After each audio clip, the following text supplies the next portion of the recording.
गांव के किनारे बसा हुआ एक बड़ा घर, जो दूर से ही अपनी भव्यता और चहल पहल के कारण अलग नजर आता था।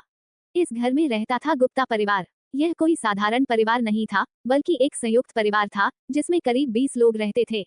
परिवार में सबसे बड़े थे दादा दादी, जिनके 4 बेटे और उनकी पत्नियां थीं।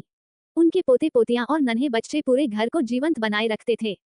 ये परिवार पूरे गांव में अपनी एकता, प्रेम और सहयोग के लिए प्रसिद्ध था। गुप्ता परिवार के घर में हर दिन त्योहार जैसा लगता था। सभी सदस्य अपनी अपनी जिम्मेदारियों को बखूबी निभाते थे। सुबह जल्दी उठकर दादाजी और उनके चारों बेटे खेत पर काम करने चले जाते, तो महिलाएं घर के काम संभालती।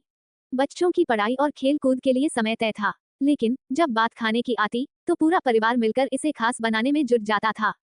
एक दिन दादी ने सोचा कि रोज रोज के खाने से कुछ अलग बनाना चाहिए।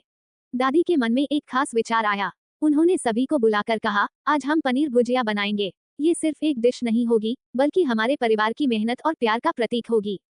बच्चों ने ये सुनते ही तालियां बजानी शुरू कर दी। वे पनीर भुजिया खाने के लिए उत्साहित हो गए। लेकिन दादी ने कहा, सिर्फ खाने की बात नहीं है, हम सब मिलकर इसे बनाएंगे। हर किसी को इसमें हिस्सा लेना होगा।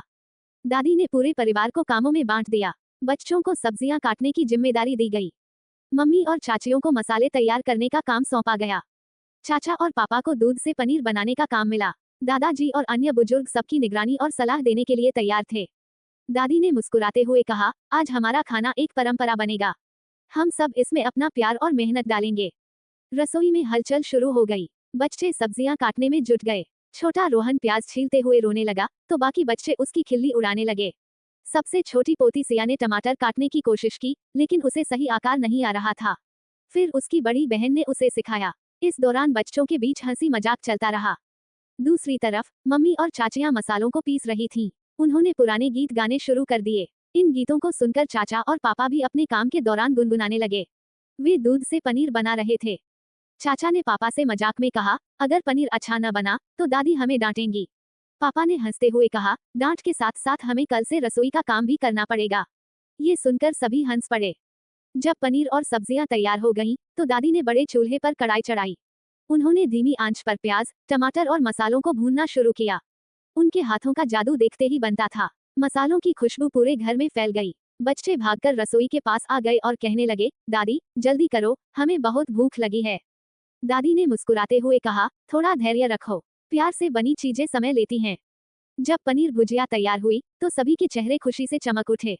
ये सिर्फ एक व्यंजन नहीं था, बल्कि पूरे परिवार के प्यार और मेहनत का परिणाम था। खाने की मेज पर पूरा परिवार इकट्ठा हुआ।